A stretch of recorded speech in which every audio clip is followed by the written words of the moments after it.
What's going on, guys? Welcome to another edition of Gear Breaker Nation, where we give excellent assessment reviews. And in this video, we're going to be talking about the Supergirl pilot episode. Well, season 1, episode 1 pilot episode dish.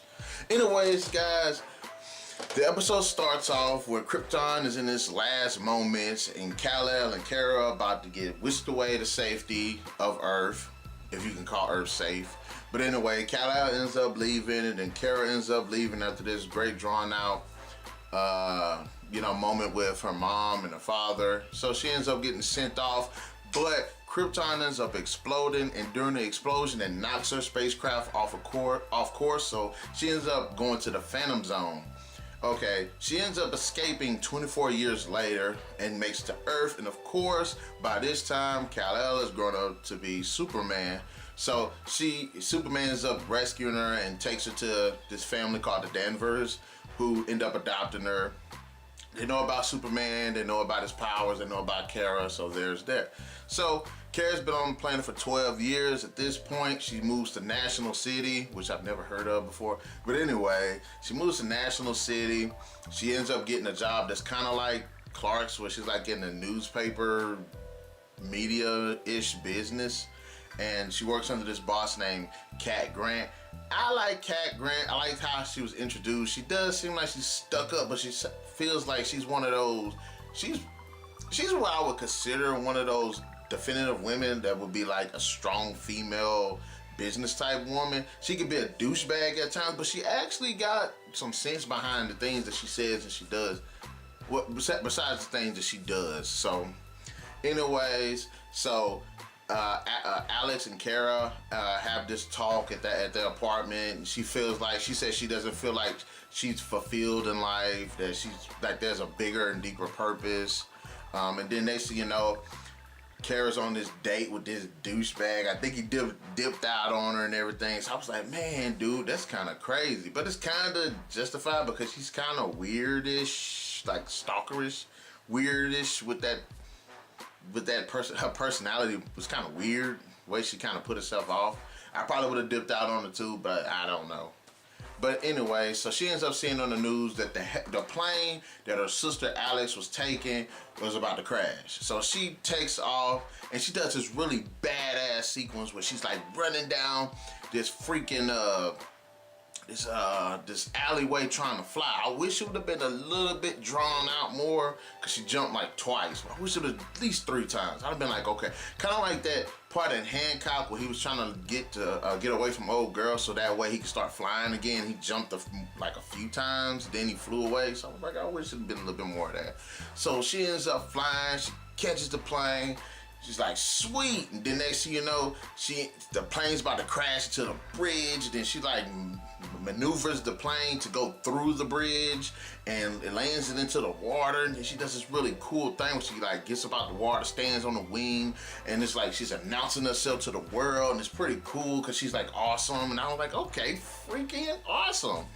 So after that, the world is buzzing about Supergirl. Cat Grant names her Supergirl, which Kara doesn't like the fact that this girl is not Superwoman, but Kara didn't like the fact that she was called Supergirl. But Kat actually sat her down and actually established that girl is a more powerful word than Kara gave her credit for. And I have to say, like moments like that, I made me really like Cat Grant, because she's really good at bringing out like the feminism thing, but not to the point where she's like a douchebag about it. So there is that point. I really did enjoy her. Of course, you got James with Jimmy Olsen. So it's James Olsen now, and you can obviously tell that these two actually like a full-on attraction the moment that they seen each other. So I was like, cool. One thing I didn't like about Wynn, because I like Wynn's character. I like the fact that she even told him and how she did it, where she jumped off the building, then he ran to go see, and then she like flips over and lands back. Like, that was pretty cool. I didn't like the fact that it introduced that she liked her like that on this episode. So I was like, this could have been like a plot point later on in the season. But what can you do? But anyways, so she's doing a superhero thing while they're trying to build a suit. And I like how they transitioned it where she's fighting crime, and at the same time they're trying to get her a decent suit. I mean, honestly, the funniest part I have to say is the part where she's like flying after that car, and then she like, the car turned and then she flew straight into that hill. I thought that was pretty funny. So I like that transition. Again, I would have liked to seen this been more of a transition later on, like throughout the series, but not really in the first episode. But you know, you can get what you get. You know, beggars can't be choosers. I thought it was done pretty well though, the way they did that back and forth. So that's that. Also, she's trying to do a superhero thing again. Then next thing you know, the DEO ends up like ambushing her and capturing her. And this is where she first gets introduced to kryptonite. So I kind of like that, but I thought it was kind of weird because Superman by this point is Superman. So if that's the case, then Superman has dealt with kryptonite before. He's had to have dealt with kryptonite before. So if he's dealt with kryptonite, then he has to at least told her about it, but she doesn't know anything about it. Maybe because he hadn't told her, probably because maybe he didn't expect her to be a superhero or something like that. Or maybe this is when kryptonite is first introduced in the Superman, like period of Superman. So I'm not really sure about that. But I thought it was pretty cool that she found out that can like drain her powers and stuff. I thought that was pretty cool. And also, you know, the DEO stands for the Department of, like, what is it? Extra normal. I wasn't gonna say activity, but it's like organization. I don't know, something like that. It's like the Men in Black. Yeah, the Men in Black. I'm gonna say the Men in Black. Anyways, Alex is revealed to be a part of the Men in Black. So I was like, oh, wow. Another plot point that probably should have been saved for later on in the series. But, okay, cool. Sweet. So, next thing you know, they end up finding more. Kara ends up discovering more information that her mom was like, that she was responsible for these new superpower alien criminals for being on Earth. Because when she left out the Phantom Zone, I guess the prison ship that they were on followed her to Earth and crashed. So they about doing wild stuff. So they've had about 12 years of acting a fool. So, okay, sweet. So that's what the DEO or the MIB, yeah, Men in Black. The Men in Black were established to combat that alien threat. So I'm like, okay, cool. So they established that. They even established that her mom was responsible for imprisoning a lot of those criminals, which bears a grudge against her. So there is that. I like that too. Okay. Anyway, so one of the villains, it's revealed that one of the villains, the criminals named Vartox, who bears a grudge against Kara's mom, and was the one to have been the one who sabotaged the plane, calls Kara out. So they have this really pretty cool and well shot, intense battle, but he ends up getting upper hand on her before he can pretty much kill her. The MIB show up and they get him off of her. So I'm like, okay, that's sweet. She ends up questioning herself, and I think it's kind of justified because sometimes when a person does stuff on impulse, you don't fully think about stuff, and then when it does backfire, it also makes you question yourself. So I've done it several times. Like I'm doing this video, and it's off impulse. So we'll see how this just comes out. Okay, next you know, James has this really cool talk with her along with Alex. James let her know, hey, I know about your secret and everything. I know about your secret. So it's like, okay, cool. Which he kind of hinted on throughout this episode anyway. And I think I got it backwards. Vartox and Kara fought twice.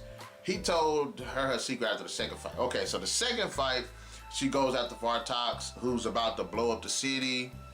And it's kind of cool because she lands in front of him and he's driving this truck and he runs the truck into it and he flies out and the truck's all messed up and everything, and they have this pretty intense battle and she manages to defeat him, and before she can like question him, he kills himself. So I was like, oh, that's kind of a bitch move, man. But it was like, okay, sweet. So you kind of tell that what's going on is pretty big and important and on hush hush. So I thought that was pretty cool. Of course, like I said, James ended up telling her, I know your secret, I know your cousin. We all in this together. He gives you this cape that's bulletproof, and I believe he said that's the cape that he was Kal-El was in when he came to Earth as a baby. So I was like, okay, there's some kind of an emotional thing behind that too. Okay, sweet. And also, Everything is sweet. You see that Supergirl thing is going on. She does this really tight ass super flying thing, and then at the end of the episode, we find out that the person running the show is Kara's aunt Astra, who is the twin sister of her mom. So I was like, okay, again, that's something I wish they could have saved later on, but they didn't. I was like, okay, sweet. Okay, that's my recap of the pilot episode, and it was pretty cool. It was really intense. It was a lot to kind of process. I wish it felt like I watched the whole season in one episode, kind of. But it was a good introduction. It really has me intrigued. I'm sitting here ready to watch and see what second episode is going to come out with. So guys, what you think about this episode? Think it was too much? You think it wasn't enough? What do you think about the characters that's been established already? And that's it. Catch you guys in the next edition of Gear Breaker Nation. And remember guys, keep those gears turning.